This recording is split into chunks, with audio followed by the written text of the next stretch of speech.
حضرت موسیٰ علیہ السلام کی پیدائش ایک ایسے وقت میں ہوئی جب مصر کا حکمران فرعون بنی اسرائیل پر ظلم و ستم کر رہا تھا۔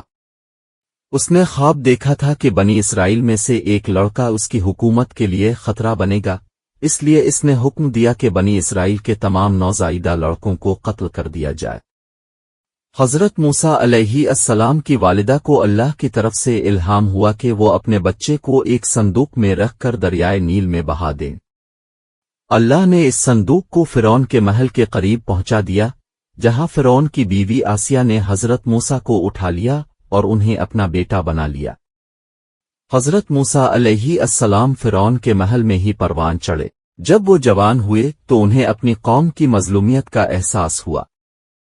ایک دن انہوں نے دیکھا کہ ایک مصری شخص ایک اسرائیلی کو مار رہا ہے، تو حضرت موسیٰ نے اس مصری کو روکنے کی کوشش کی، جس سے وہ مر گیا۔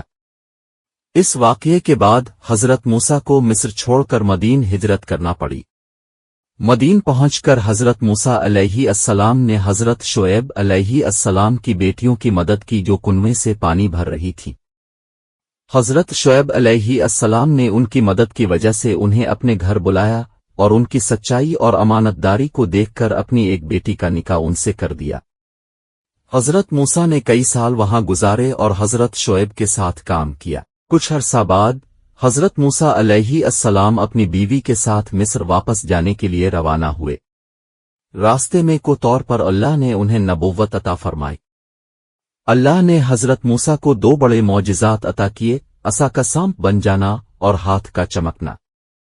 قرآن میں اللہ تعالیٰ فرماتے ہیں، اور جب موسیٰ نے آگ دیکھی تو اپنے گھر والوں سے کہا، ٹھہرو، میں نے آگ دیکھی ہے، شاید میں تمہارے لیے وہاں سے کچھ خبر لاؤں، آگ کا انگارہ لاؤں تاکہ تم تاپو۔ تاہا 10۔ اللہ نے حضرت موسیٰ کو فرعون کے پاس جا کر اسے اللہ کی طرف بلانے کا حکم دیا۔ فرعون کے دربار میں حضرت موسیٰ علیہ السلام اپنے بھائی حضرت ہارون علیہ السلام کے ساتھ فرعون کے دربار میں گئے اور اسے اللہ کی وحدانیت کی دعوت دی۔ فرعون نے ان کا مذاق اڑایا اور معجزات دیکھنے کا مطالبہ کیا۔ حضرت موسیٰ نے اللہ کے دیے ہوئے معجزات دکھائے، لیکن فرعون نے انہیں جادوگر قرار دیا۔ فرعون نے اپنے جادوگروں کو حضرت موسیٰ سے مقابلے کے لیے بلایا۔ جادوگروں نے اپنی رسیاں اور لاٹھیاں پھینکیں جو سانپوں کی طرح نظر آنے لگیں۔ حضرت موسیٰ نے اپنا عصا پھینکا جو ایک بڑا سانپ بن کر ان جادوگروں کی رسیاں اور لاٹھیاں نگل گیا۔ جادوگر فوراً ایمان لے آئے اور کہنے لگے کہ یہ جادو نہیں بلکہ حقیقت ہے۔ قرآن میں اللہ فرماتے ہیں، پھر موسیٰ نے اپنا عصا پھینکا تو وہ ایک کھلا ہوا سانپ بن گیا۔ الشعراء 32۔ فرعون نے حضرت موسیٰ اور بنی اسرائیل پر ظلم بڑھا دیا۔ اللہ نے حضرت موسیٰ کو حکم دیا کہ وہ اپنی قوم کو لے کر راتوں رات مصر سے نکل جائے۔